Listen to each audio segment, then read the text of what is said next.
Google Chrome ilovasini o'rnatib olamiz va eski saytiga shu orqali kiramiz. Saytni o'zbek tiliga o'girib olamiz.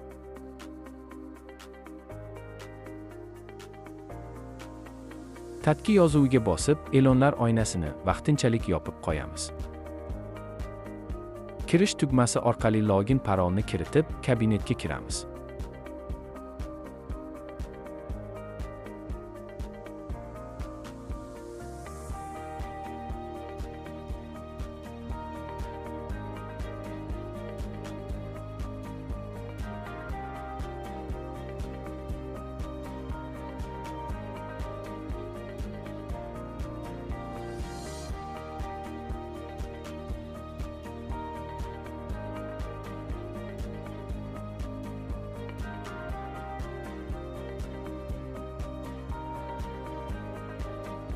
Mening baholanishim qismiga bosib, ro'yxatdan o'tish tarixini ko'rish yozuviga bosamiz.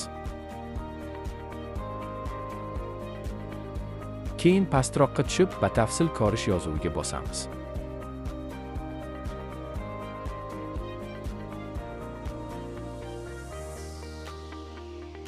Pastroqqa tushib, yaxshilab e'tibor beramiz. Strelkada ko'rsatilgan qismga aslo tegmang. Aks holda registratsiya ma'lumot blankasi ochib ketadi. Rasmni tahrirlash qismiga bosamiz.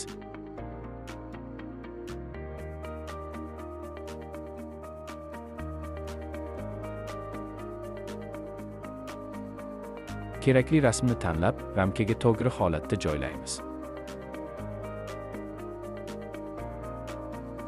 Rasmni qo'llash tugmasini bosamiz.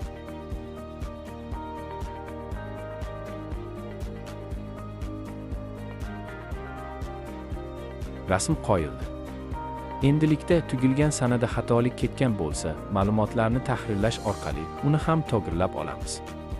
Buning uchun mening ma'lumotlarimni tahrirlash qismiga bosamiz. Kabinetga kirish uchun foydalanilgan parolni qaytadan kiritamiz. Pimilbonoq vagin, ya'ni parolni tasdiqlash yozuviga bosamiz. Qizil ramkadagi a'zolikni bekor qilish tugmasini aslo bosmang. Diqqat, ushbu oynada ism-familiyani to'g'rilab bo'lmaydi. Tugilgan yil, oy, kun qismini to'g'rilash mumkin. Hamda telefon raqam va boshqa qo'shimcha ma'lumotlarnigina to'g'rilash mumkin xolos. Ma'lumotlarni o'zgartirib bo'lgach, yashil strelkada ko'rsatilgan qismga bosamiz. Nihoyat, imtihon varaqasini chop etish tugmasini bosib, tahrirlangan registratsiya qog'ozingizni qaytadan yuklab olishingiz mumkin.